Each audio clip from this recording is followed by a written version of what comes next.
এই এই ও ভাই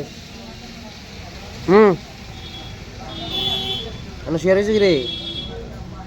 হ্যাঁ, এখানে শুয়ে রয়েছে কি রে? না আইসেন এখানে। অ্যাকচুয়ালি আমরা একটা খবর পাই সোনামুড়া ব্রিজ চৌনির মধ্যে একটা হোটেলের মধ্যে কিছু বাংলা মদ ব্যবসা করে। তো মানুষের অনেকের অভিযোগ পাই, আমরা দেখলাম সততা পাইছি যে কিছু বাংলা মদ পাওয়া গেছে।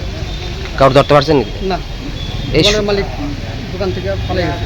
এই যে শহর মাঝখানে একটা মদের আসর চলছে, মানে কি ভূমিকা নেবেন আপনারা? না, এটা তো প্রতিনিয়ত এটা আমরা অপারেশন জারি থাকবো, কন্টিনিউ জারি থাকবো। তাদের বিরুদ্ধে কোনো মামলা নেবেন কিনা? হ্যাঁ, অবশ্যই মামলা নেব। এই নিচের ঘরটা কার? আপনার রুমেরটা রান্না বান্না হয়তো এটা হোটেলে রান্না বান্না জায়গায় না? হ্যাঁ, কথা বলুন, এটা কি হোটেল না মদের আড্ডা?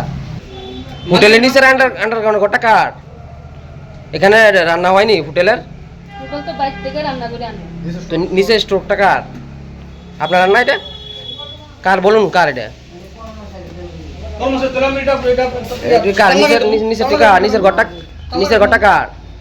নিচের যে রান্নাঘরটা কার? এটা হোটেলের না? তো এখানে বাংলা মদ বিক্রি করেন কি রে?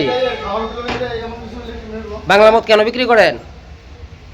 হোটেল ব্যবসা আপনার হয় না?